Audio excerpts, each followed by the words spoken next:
கன்னியாகுமரி மாவட்டம் குழித்துறை ரயில் சந்திப்பில் ராணுவத்தில் பணிபுரிந்து ஓய்வு பெற்ற வீரர்களுக்கு மேலதாளம் முழங்க குமரி ஜவானஸ் வரவேற்பு அளித்தனர். கன்னியாகுமரியை சேர்ந்த சுஜி பிரபு மற்றும் சுரேஷ் ஆகியோர் ஜம்மு காஷ்மீர், பஞ்சாப், டெல்லி ஆகிய இடங்களில் ராணுவத்தில் பணிபுரிந்தனர். இந்த நிலையில் ஓய்வு பெற்ற 3 பேரும் தங்களது சொந்த ஊரான குமரி மாவட்டத்திற்கு வந்தனர். அப்போது குழித்துறை ரயில் நிலைய சந்திப்பில் இறங்கிய அவர்களுக்கு குமரி ஜவான்ஸ் அமைப்பை சேர்ந்த ஓய்வு பெற்ற ராணுவ வீரர்கள் மேலதாளம் முழங்க மலர் தூவியும் மாலை அணிவித்தும் வரவேற்றனர். மேலும் திறந்த ஜீப்பில் 3 பேரையும் ஊர்வலமாக அவரவர் வீடுகளுக்கு அழைத்து செல்லப்பட்டனர்.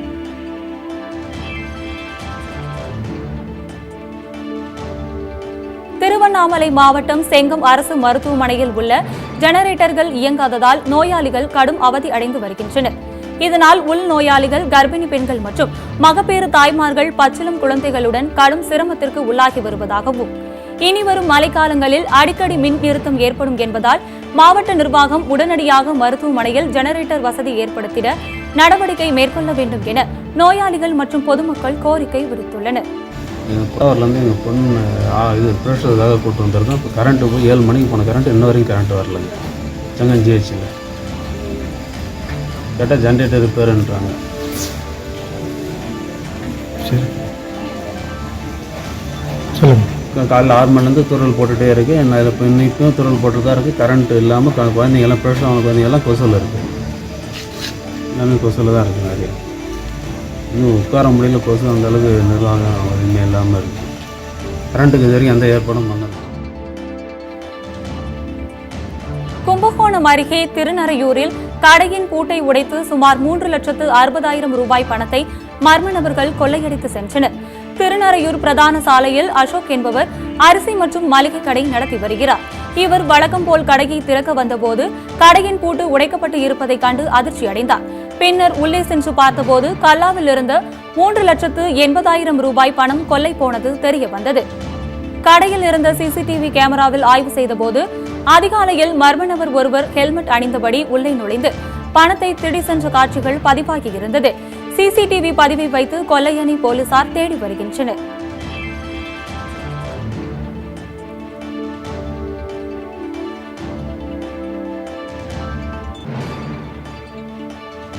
கரூரில் ரவுடி ஒருவரை மர்ம நபர்கள் சரமாரியாக வெட்டி படுகொலை செய்த சம்பவம் பெரும் பரபரப்பை ஏற்படுத்தியுள்ளது. கிருஷ்ணராயபுரம் அருகே உள்ள கருப்பத்தூரை சேர்ந்த பிரபல ரவுடி கோபால் அதிகாலை தன் வீட்டிற்கு அருகிலுள்ள வயலுக்கு சென்றபோது அங்கு வந்த அடையாளம் தெரியாத மர்ம கும்பல் அவரை சரமாரியாக வெட்டினர். இதில் அவர் சம்பவ இடத்திலேயே பரிதாபமாக உயிரிழந்தார். இதுகுறித்து சம்பவ இடத்திற்கு வந்த போலீசார் அவரது உடலை கைப்பற்றி விசாரணை மேற்கொண்டு வருகின்றனர்.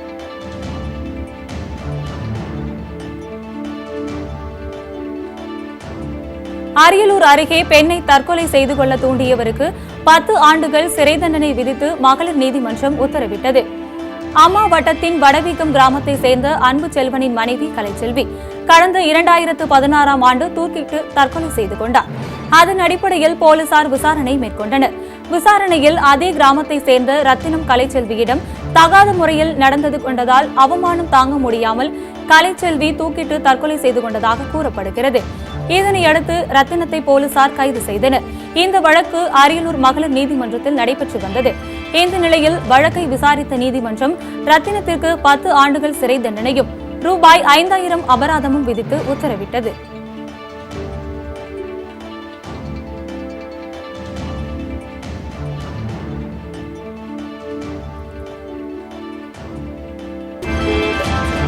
பொது சுத்திகரிப்பு நிலையங்கள் மீது விதிக்கப்படும் 12% ஜிஎஸ்டி வரியை 5% குறைக்க வேண்டும் என்று சாய ஆலை உரிமையாளர்கள் கோரிக்கை விடுத்துள்ளனர். திருப்பூரில் செய்தியாளர்களிடம் பேசிய அச்சங்கத்தினர் பொது சுத்திகரிப்பு நிலையங்கள் மீது விதிக்கப்படும் 12% ஜிஎஸ்டி வரியால் பெரிதும் பாதிக்கப்பட்டு வருவதாக தெரிவித்தனர்.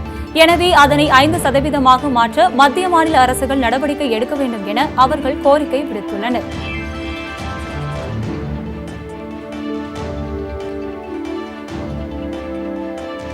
பொன்னேரி அருகே பாதாள சாக்கடை திட்டத்துக்காக தோண்டப்பட்ட பள்ளத்தில் சிறுவன் விழுந்த காயம் அடைந்ததால் ஆத்திரமடைந்த அப்பகுதி மக்கள் பேரூராட்சி அலுவலகத்தை முற்றுகையிட்டு ஆர்ப்பாட்டத்தில் ஈடுபட்டனர். அப்போது சமரச பேச்சுவார்த்தை நடத்த வந்த பேரூராட்சி செயல் அலுவலர் வெற்றி அரசிடம் வாக்குவாதத்தில் ஈடுபட்டனர். இதனால் அங்கு பரபரப்பு ஏற்பட்டது. சாலையில் உள்ள பள்ளங்களை மூட நடவடிக்கை எடுப்பதாக அதிகாரிகள் அளித்த உறுதியை ஏற்று தற்காலிகமாக மக்கள் போராட்டத்தை கைவிட்டனர். பொன்னேரி பேரூராட்சியில் 74 கோடியே 48 லட்சம் ரூபாய் மதிப்பீட்டில் பாதாள சாக்கடை அமைக்கும் பணிகள் கடந்த 2013ஆம் ஆண்டு முதல் நடைபெற்று வருவது குறிப்பிடத்தக்கது.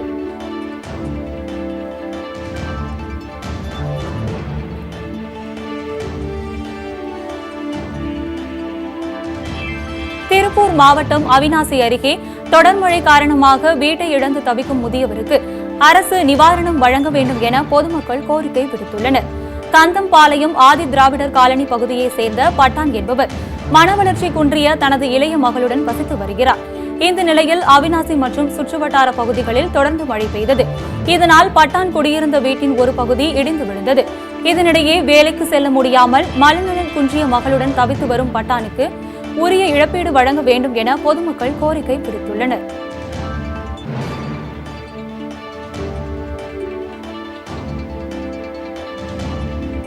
தென்காசி மாவட்டத்தில் உள்ள 5 யூனியன் பகுதிகளில் இன்று முதல்கட்ட வாக்குப்பதிவு நடைபெற்று வருகிறது.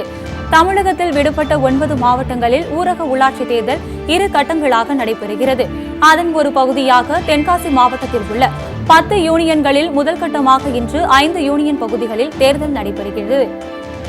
அதில் கடையம், கீழப்பாவூர், ஆலங்குளம், மேலநீலித்தலத்தலூர், வாசுதேவநல்லூர் ஆகிய பகுதிகளில் 118 ஊராட்சி மன்ற தலைவர் பதவிக்கும் 1056 வார்டு உறுப்பினர், 84 யூனியன் குழு உறுப்பினர், 8 மாவட்ட ஊராட்சி உறுப்பினர் உள்ளிட்ட பதவிகளுக்கும் இன்று தேர்தல் நடைபெறுகிறது.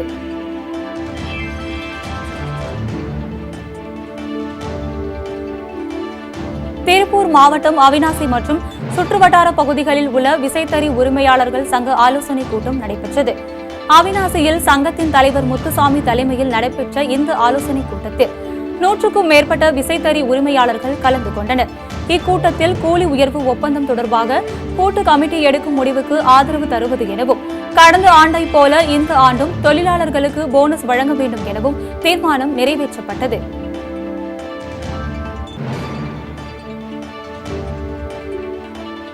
விருதுநகர் மாவட்டம் நரிக்குடி பகுதியில் அரிவாளுடன் சுற்றித் திரிந்த இளைஞரை போலீசார் கைது செய்தனர்.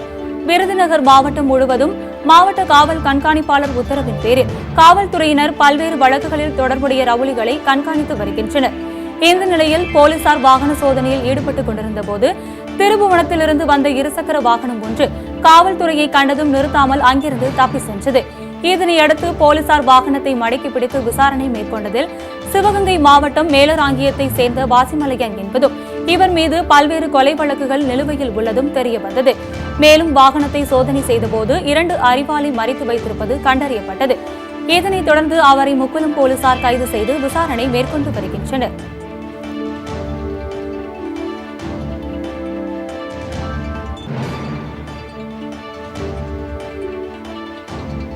செங்கல்பட்டு மாவட்டம் வண்டலூர் அருகே சிறப்பு உதவி ஆய்வாளர் தற்கொலை செய்து கொண்ட சம்பவம் குறித்து போலீசார் விசாரணை மேற்கொண்டுள்ளனர். மேக்கோட்டையூர் காவலர் குடியிருப்பு பகுதியில் வசித்தவர் கௌதம்.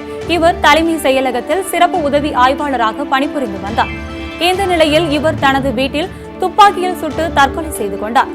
தகவல் அறிந்து சம்பவ இடத்திற்கு வந்த போலீசார் ஆய்வாளரின் உடலை கைப்பற்றி பிரேத பரிசோதனைக்காக அரசு மருத்துவமனைக்கு அனுப்பி வைத்தனர். மேலும் சம்பவம் குறித்து வழக்கு பதிவு செய்து விசாரணை மேற்கொண்டுள்ளனர்.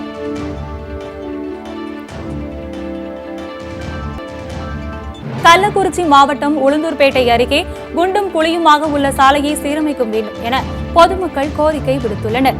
பின்னல்வாடி கல்சிறு நாகனூர் செல்லும் சாலை குண்டும் குழியுமாக காட்சியளிக்கிறது.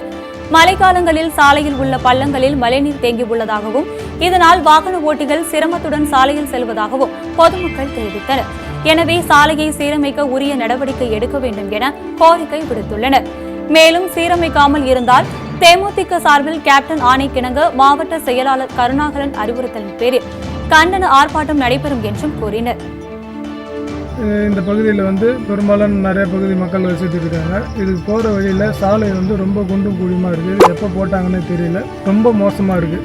இது பகல் நேரத்தில் வரத்துல ரொம்ப விபத்துக்கு வர மாதிரி இருக்குது. இரவு நேரத்தில் ஒரு எமர்ஜென்சி ஒரு அவசரம்னா இந்த பக்கம் போக முடியல. இதை உடனே சம்பந்தப்பட்ட அதிகாரிகள் தக்க நடவடிக்கை எடுத்து இந்த சாலை சீரமைத்து போக்குவரத்துக்கு ஏற்பாடு செய்து தரணும். அப்படி அதை ஏற்பாடு செய்து தராம விட்டால் குண்டுப்பேட்டை ஒன்றிய சார்பாக தேமுதிக சார்பாக மிகப்பெரிய கண்டன ஆர்ப்பாட்டம் நடத்தப்படும். மதுரை மாவட்டம் உசிலம்பட்டி அருகே பிரதான சாலையில் உள்ள ஆக்கிரமிப்புகளை அகற்றக் கோரி பொதுமக்கள் வட்டாட்சியர் அலுவலகத்தை முற்றுகையிட்டு போராட்டத்தில் ஈடுபட்டனர். போதிபுரம் கிராமத்திலிருந்து ஆணையூர் கிராமம் வரை செல்லக்கூடிய பிரதான சாலையை சிலர் ஆக்கிரமிப்பு செய்துள்ளதாகவும் இதனால் அவசர தேவைக்கு கூட சாலையில் செல்ல முடியாத நிலை ஏற்பட்டுள்ளதாகவும் பொதுமக்கள் தெரிவித்தனர். இதுகுறித்து வட்டாட்சியர் முதல் முதல்வர் வரை புகார் மனு அளித்தும் எவ்வித நடவடிக்கையும் எடுக்கவில்லை என குற்றம் சாட்டினர். இந்த நிலையில் அரை நிர்வாணமாக இலைத்தலை உடையணிந்து வந்த கிராம மக்கள் வட்டாட்சியர் அலுவலகத்தை முற்றுகையிட்டு போராட்டத்தில் ஈடுபட்டனர்.